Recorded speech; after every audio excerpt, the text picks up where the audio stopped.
Well, hello. It is day 17 of our Lenten lessons. I am Keisha. Welcome and welcome back. Let's just take a moment to center, close our eyes. Deep breaths in and out.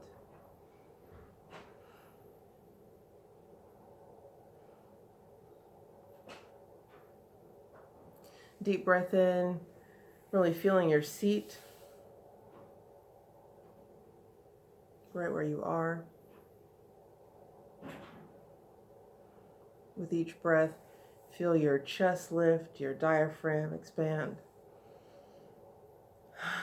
Full deep breaths in. You may need to bring your shoulders back. Just breathe that in.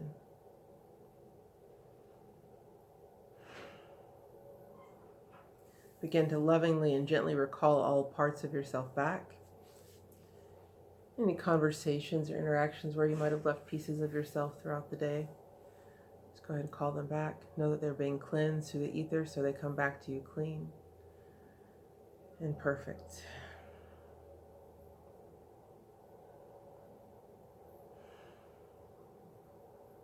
Each breath feeling stronger and clearer. With each breath, you are made whole.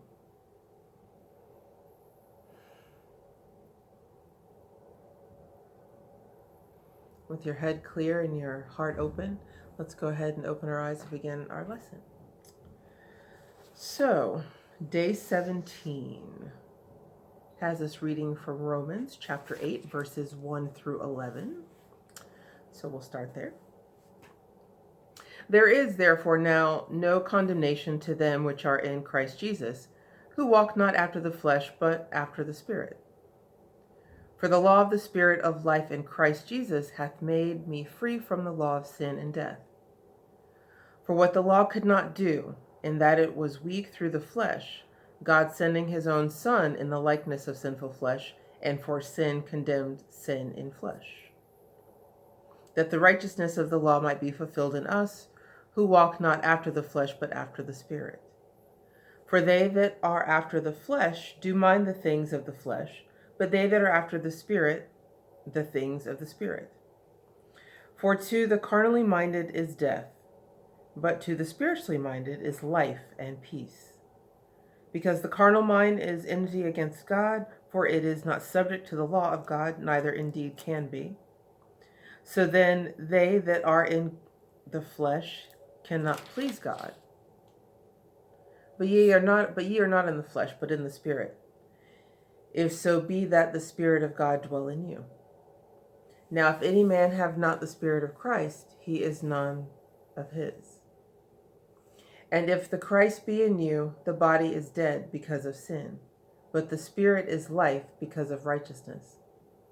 But if the Spirit of him that raised up Jesus from the dead dwell in you, that he raised up Christ from the dead shall also quicken your mortal bodies by his Spirit that dwelleth in you. Well, there are several parallels for me in that. Everything in divine order and under divine timing. And then Fillmore has to say, if God had not planned to make Jesus a continuous working factor in our civilization, there would be no good purpose for his having been sent, and for the great sacrifice he made. He came to show us the way, the truth, and the life. And he promised, lo, I am with you always. He also promised that he would be with us as a teacher. When he, the Spirit of truth, is come, he shall guide you into all the truth. No one is overlooked. The helpful hand of Jesus is extended to all. Whoever you are, wherever you are, Jesus in his spiritual consciousness is waiting for your mental recognition. Whatever your object, he will show you how to attain it.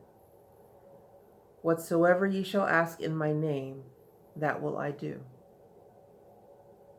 Jesus developed the innate powers of mind and body and thereby became a citizen of the heavens, or realms where dwell the sons of God.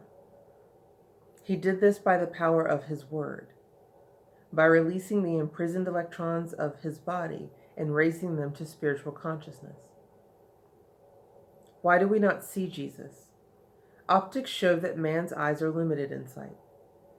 They are aware of rays of light within a very narrow range. The microscope reveals a world of living things to which the natural eye is utterly oblivious. Both below and above the range of human vision, living entities exist. We sometimes feel the presence of what we cannot see. And so we affirm, I rejoice in the restorative power of Jesus Christ now working mightily in a new consciousness of life in my soul and body. And so it is.